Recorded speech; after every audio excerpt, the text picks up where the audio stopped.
खुशी के साथ सुनेंगे इंशाअल्लाह। हमें तशरीफ़ और कुछ बातें अमल करने में हाफिज अख्तर साहब। মোটামুটি প্যাকেট নিয়ে আসছি সেখান থেকে, দোকান থেকে। আসসালামু আলাইকুম। আরেকটা তাহলে দিয়ে দিবে তোমাকে। আমি তো না, আমি তো একটা ছিল সেখানটা, মোট 4টা ছিল, আমি জানি 3টে চারটা ছিল।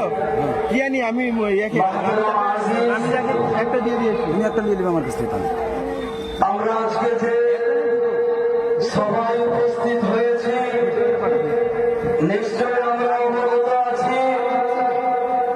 আজকে ৭৮তম স্বাধীনতা দিবস। একটা সেলফি নিলাম। আজকে ৭৮তম স্বাধীনতা দিবস।